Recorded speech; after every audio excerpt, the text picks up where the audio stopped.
vídeo vamos falar sobre os capítulos 29 e 30 de 2 Crônicas.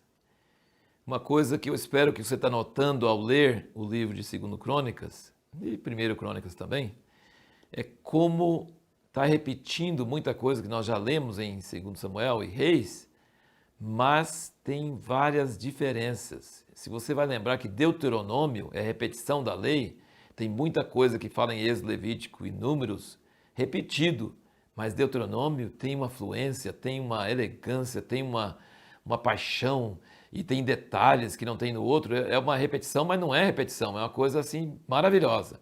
E dessa mesma forma, Crônicas também repete muitos fatos, muitos nomes de reis e coisas assim, mas tem muitos detalhes que não tem nas outros registros. E tem o parecer do redator, de Esdras, que escreveu várias frases, várias lições, vários comentários. Isso é sem preço, é uma coisa maravilhosa, é uma coisa que vai entrando na alma da gente, falando sobre a pessoa seguir a Deus de todo o coração, e sobre Deus suscitar pessoas contra alguém que desobedece a Deus, e sobre os profetas que foram. Muito impressionante. Eu sinto muito abençoado com os livros de crônicas, com essa unção e esse fluir de quem escreveu os eventos. E eu queria que você também entendesse, é interessante notar que alguns reis, o registro diz que aqui contou algumas coisas, mas as outras coisas que você quer saber está escrito na Crônicas dos Reis, outros livros que não estão na Bíblia, que tinha outros livros que registravam as coisas. Mas vários reis fala que se você quiser saber sobre eles, está nos livros dos profetas, Ido, Semaías, Aías, o Silonita. E aqui fala sobre, acho que Uzias fala que está no livro de Isaías, mas nós não temos esse relatório de Isaías sobre Uzias, mas Isaías certamente então tinha outros livros falando sobre as coisas. Então, o que profeta tem a ver com história? Deus age na história. A história faz parte do plano de Deus. Então a visão, o historiador sempre vai colorir o que ele escreve, ele sempre vai colocar num contexto. E como profeta age naqueles acontecimentos, ele é a melhor pessoa para registrar os acontecimentos por escrito, porque ele tem um ponto de vista sobre aquela história. Então é muito interessante ver. Várias vezes fala que se você quer saber mais sobre aquele rei, você tem que ler o registro dos profetas. Os profetas não só profetizavam, mas registravam as coisas por escrito. E isso é uma coisa tremenda. Agora que nós vamos entrar na vida de Ezequias, filho de Acaz. Acaz foi um rei terrível, mas Ezequias foi um rei maravilhoso. E aqui não dá para saber se teve algum mentor, talvez foi a mãe dele, Abia, filha de Zacarias, que ele começou no primeiro ano, no início, limpando a casa de Deus de toda sujeira e restaurando tudo. Ele é totalmente o contrário do pai dele, pai terrível e um filho maravilhoso que fez tudo dentro da ordem de Deus. E no capítulo 29, aqui ele diz que restaurou, no versículo 24 fala que eles restauraram os holocaustos e os sacrifícios. E no versículo 25 fala também dispôs os levitas na casa do Senhor com símbolos, alaúdes e harpas, conforme a ordem de Davi e de Gade, o vidente do rei, do profeta Natã, porque esta ordem viera do Senhor por meio de seus profetas. Então, aqui mais uma vez mostra que juntou as duas coisas. E veja bem, eu quero que você entenda isso. Moisés representa uma coisa um pouco negativa. Morte de animais, sangue.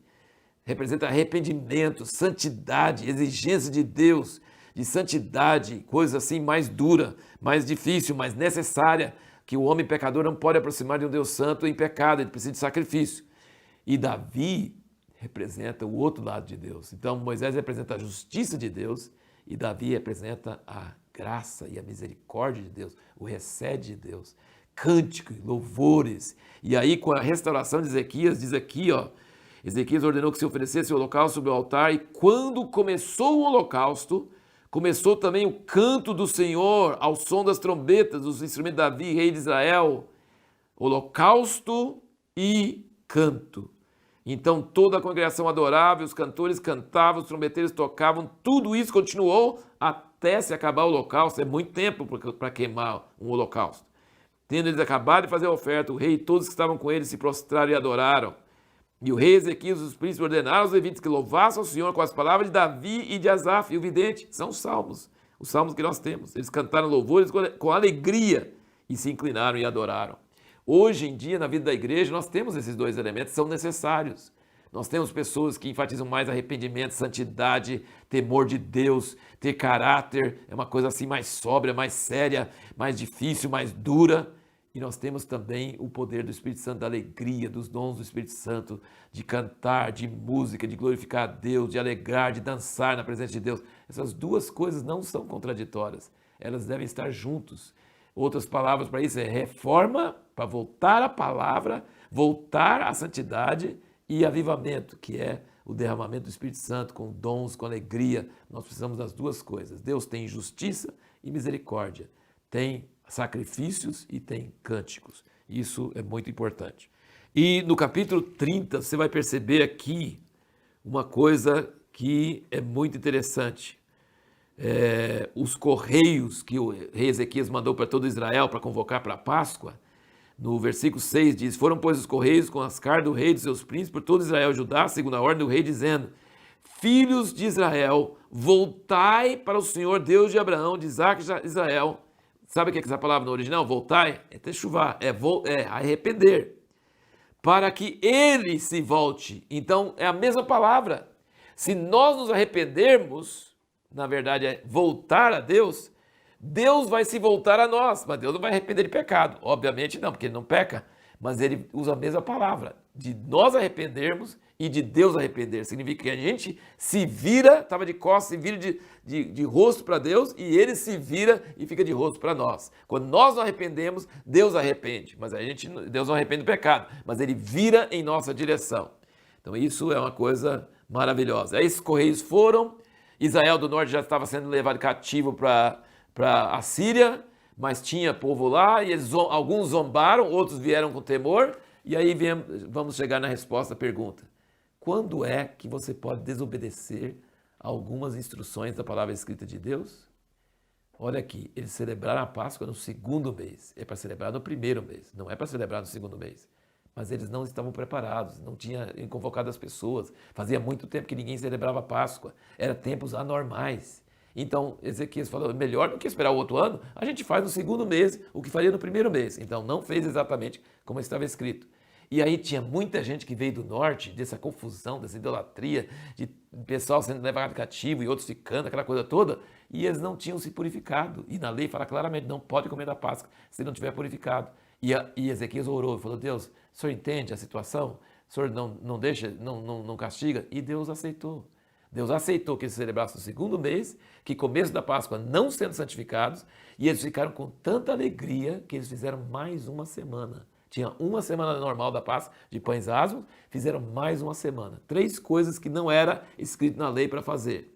Então, quando é que você pode desobedecer ou não cumprir exatamente? Quando tem situação anormal, quando tem uma situação que foge do controle. Davi foi lá e comeu dos pães da proposição quando estava fugindo de Saul. Ninguém que não seja sacerdote pode comer, mas ele estava fugindo de Saul, ele não tinha mais nada para comer.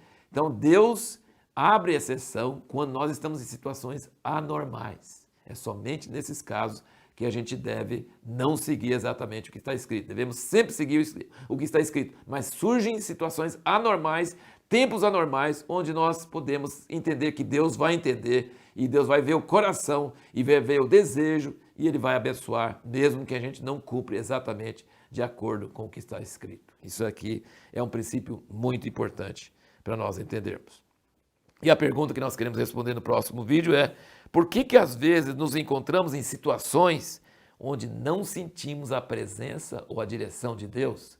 Eu acho que todos nós, muitas vezes a gente sente a presença de Deus, tem clareza, tem paz, a gente sabe o que deve fazer, mas tem hora que a gente não sente nada, não tem presença de Deus e hora não tem presença de Deus, não tem direção, não sente direção, não sente presença. Por que às vezes tem isso? Tem muitas razões, mas no próximo vídeo nós vamos falar sobre uma razão muito importante, muito interessante.